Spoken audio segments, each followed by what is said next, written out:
ओ मेरे प्यारे बच्चों, प्रैक्टिकल एग्जाम की टेंशन है, कैसे होगा, क्या हो गया, क्या मुझे फुल मार्क्स मिलेगा।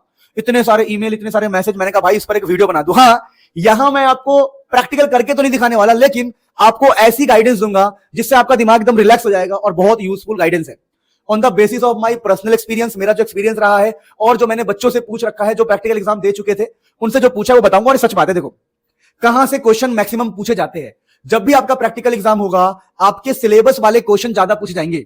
मान लो आप फिजिक्स का एग्जाम फिजिक्स का प्रैक्टिकल एग्जाम है, तो आपसे वो चैप्टर 1 से लेके 14 में से कोई भी सिंपल सा क्वेश्चन पूछ लेंगे, कॉन्सेप्चुअल क्वेश्चन पूछेंगे, न्यूमेरिकल नहीं। या फिर आपसे बोलेंगे कि भैया बताओ तुम्हें कौन सा चैप्टर आता है, उनमें से मैं क्वेश्चन पूछूंगा, चाहे फिजिक्स हो या केमिस्ट्री हो। ऐसा ही अक्सर हुआ है, ऐसा ही अक्सर होता है, ऐसा ही होता रहेगा। तो मैक्सिमम क्वेश्चन जो होते हैं वाइवा के अंदर, मैक्सिमम क्वेश्चन वाइवा के अंदर डिपेंड करता है कि आपका सिलेबस की अंडरस्टैंडिंग कितनी अच्छी है। कई बार तो पूछ लेते हैं कि भाई साहब तुम्हारे इस चैप्टर का नाम क्या है, भाई साहब ये बता दो फिजिक्स में चैप्टर 5 का नाम क्या है। ऐसे क्वेश्चन भी पूछ लेते हैं कई बार कि बच्चे को चैप्टर का नाम भी पता है कि नहीं पता। यानी कि कुल मिला के मैक्सिमम क्वेश्चन आपके सिलेबस के अंदर से पूछा जाएगा, बुक से, एनसीईआरटी की जो बुक फॉलो करते हैं उससे पूछा जाएगा। कई बार आपसे बोला जाएगा बताओ भाई तुम्हें कौन सा चैप्टर अच्छे से आता है, तुम बोलोगे ये चैप्टर अच्छे से आता है, तो उससे आपसे डीप क्वेश्चन पूछेंगे, कॉन्सेप्चुअल क्वेश्चन। तो अगर वाइवा में आपसे अगर 5 क्वेश्चन पूछेंगे तो आपसे 3 से 4 क्वेश्चन आपके सिलेबस का पूछेंगे, और मैक्स टू मैक्स 1 से 2 क्वेश्चन प्रैक्टिकल से रिलेटेड पूछते हैं। अब प्रैक्टिकल से रिलेटेड क्वेश्चन की तैयारी हम कैसे करेंगे, तो देखिए कौन कौन से प्रैक्टिकल आपके सिलेबस में है उसकी बेसिक नॉलेज लेके आप जाइए। यूट्यूब से आप उसकी वीडियोस को एक बार देख लो बस, चाहे फिजिक्स हो, चाहे केमिस्ट्री, चाहे कोई भी हो।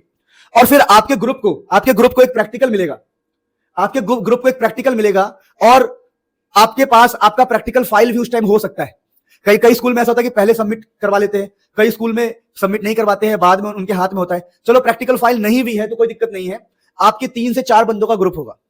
अब आपको जो प्रैक्टिकल मिला है ना, उसकी आपको बेसिक नॉलेज तो होनी चाहिए। ये नहीं कि उसमें आप 100% ही आपको आता हो, थोड़ा बहुत भी अगर आपको पता है तो यकीन मानो भाई साहब आप बहुत बढ़िया करने वाले हो, क्योंकि आपके ग्रुप से वाइवा होगा, ठीक है, उसमें से थोड़ी बहुत बातें आपसे पूछेंगे। इसलिए मैं आपको पहले ही बोल रहा हूं कि ज्यादा टेंशन नहीं लेना है, मैक्सिमम क्वेश्चन आपके सिलेबस से पूछेंगे। कोई भी प्रैक्टिकल एग्जाम वाला या कोई भी एग्जामिनर ये नहीं चाहता है, उनको पता है कि बच्चों को ये सब ठीक से आता नहीं होगा, तो आपसे डिटेल्ड में ज्यादा कुछ नहीं पूछने वाले हैं। हाँ, कई लोग सनकी लोग होंगे तो पूछ सकते हैं, इसलिए मैं पहले बोल रहा हूं जो प्रैक्टिकल आपके सिलेबस में है उसकी पूरी नॉलेज, कंप्लीट नॉलेज आप यूट्यूब से लेके जाइए।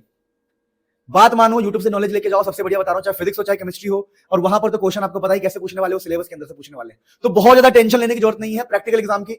अगर आपका प्रैक्टिकल फाइल कंप्लीट है, अगर आपको पता है कौन कौन सा मेरा प्रैक्टिकल है, अगर आपको पता है आपके सिलेबस की नॉलेज आपके पास है, अगर आप कभी प्रैक्टिकल एग्जाम के वाइवा में फंस भी जाते हो तो आप उनसे ये बोल सकते हो सर कि मेरे को थोड़ा प्रैक्टिकल कमजोर है, लेकिन मेरी थ्योरी, मेरा जो थ्योरेटिकल नॉलेज है, जो मेरा ये नॉलेज है बहुत अच्छा है, आप इससे पूछ लो। आप उसे चैलेंज करके भी पूरे नंबर उनसे ले सकते हो।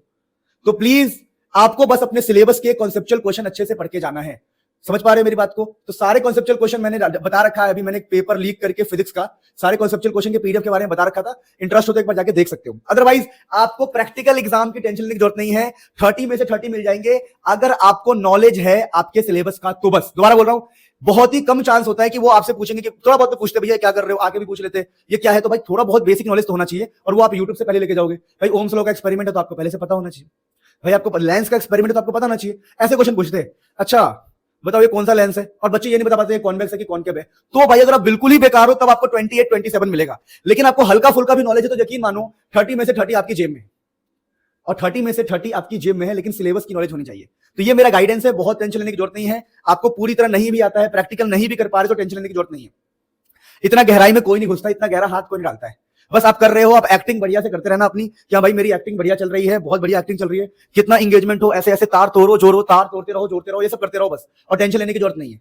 कुछ भी कर लो, सिलेबस की नॉलेज है 30 में से 30, सिलेबस की नॉलेज नहीं है तो भैया कुछ भी नहीं होने वाला। आप कितना भी अच्छा प्रैक्टिकल कर लो, कितना भी कुछ भी कर लो, 30 में से 30 नहीं मिलने वाला। सिलेबस की नॉलेज, बार बार फोकस कर रहा हूं, सिलेबस की नॉलेज।